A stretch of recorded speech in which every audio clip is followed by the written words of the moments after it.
Hello everyone, my name's Ali A and I'm keeping you guys up to date with the latest Black Ops 2 news. We're covering several details in this video, but the initial piece of information just to keep you guys in the loop is that Black Ops 2 was indirectly leaked. In a way, the French Amazon website actually put Black Ops 2 up as a product for around an hour or so, and then Activision asked them to remove it, or it was just removed from Amazon, so you could no longer of course pre-order it or anything, but Amazon, the French websites, have done that a few times before with previous Call of Duty games, sort of leaked them early by accident, and it seems that Black Ops 2 is going to be the name of the next Call of Duty game, but I'm going to be referring to it as Black Ops 2 from now on, or Call of Duty 9. So they've actually confirmed that there'll be a Call of Duty game coming to the PS Vita, and the PS Vita was launched this week in Europe. It may have been elsewhere in the world as well, but often these things come out earlier in America and abroad, but it came out in Europe for sure this week. And wouldn't it be awesome if Call of Duty looked like this? If it was playable in your hands, full-on multiplayer. You've got two analog sticks to control both your aim and your movement. It would be a load of fun, basically. So the whole video won't be like this, but it just gives you an idea of what it would look like. And as they have confirmed a Call of Duty game to be coming to PS Vita, we sort of have two options here. Now, we could be getting Black Ops 2 on the PS Vita later this year, which is awesome. For all of you guys that like portable gaming, then that's definitely good news.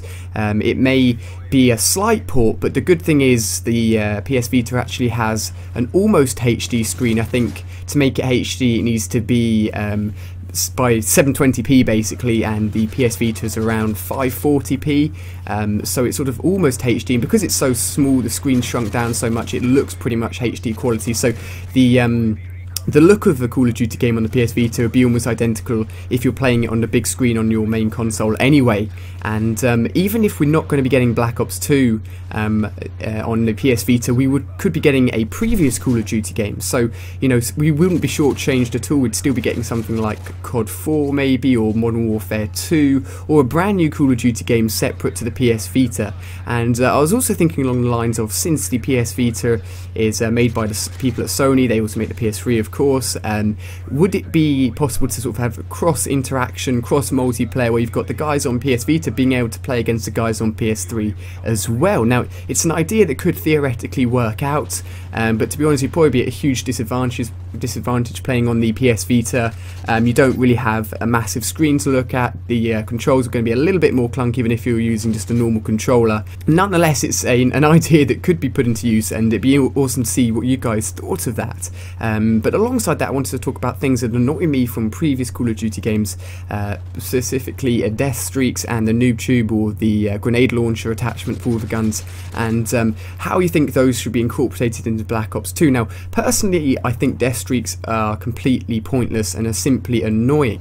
Now, the idea is that they're in the game to help out the guys that have just picked up Call of Duty for the first time, and are in need of a bit of help, and sort of crutches, if you will, to get them going. But in my opinion, if you want to be getting better at a game, you don't want to be getting sort of exclusive things to help you out, like Dead Man's Hand or Final Stand. That's never going to help you improve as a player. It's just going to make you rely on these terrible death streaks, which in all honesty you're only getting because you're bad. If they want to help the guys that are just getting into the series, they should, you know, keep away from those death streaks. There's no need for them at all. And if you want to progress as a player, you watch the kill cams, you know, you play a bit more, and the more you play, the better you'll get, and that's the best way to improve. Death streaks just really aren't necessary. But the thing is, Activision sort of have an overview of the production of Call of Duty, and I think, you know, it's just a theory, but I think Activision specifically make sure that each Call of Duty game each year sort of has those crutches in there for the bad players, so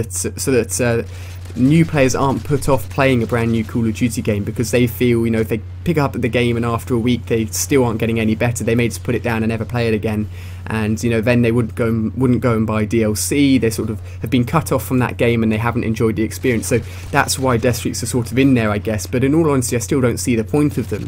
But again, give me your feedback on that, and I'll see what you guys think of that. And then noob tubes, or grenade launchers, specifically they're designed, I guess, to sort of hit those people at far distances that are maybe camping in an awkward corner or sitting behind a corner which is hard to get around, and it's a good way to sort of push them out of that area. And well, that's the only sort of good reason I can think of using noob tubes is sort of to get campers out of certain positions and such, but in all honesty, most of the time they're just really annoying, and they've been dubbed down a lot since Modern Warfare 2, where they were just horrific. They're a lot worse now. You know, normally you're going to have to be hitting them with 2 noob tube shots, and you seem to only get 2 with each time you spawn into the game, and you don't get them anymore from replenishing your ammo using scavenger. Noob tubes are pretty much fixed, but I mean, I still wouldn't like to see them in there at all, because occasionally they just get thrown across the map and can still hit you and can still be really, really frustrating. There isn't really a massive need for them in the game, but again, that's a sort of thought which is coming from me, and you guys could have a different thought entirely on that process and that involvement within the game. But thanks so much for watching. That's been sort of some thoughts, some overview of Black Ops 2 and how it could be incorporated into the PS Vita, and how death streaks could be removed, and the noob tube could, you know, although they've gone about trying to fix it, it could still not be in the game at all. So cheers for watching. Check out some other videos on screen as well, and I'll check out my next video.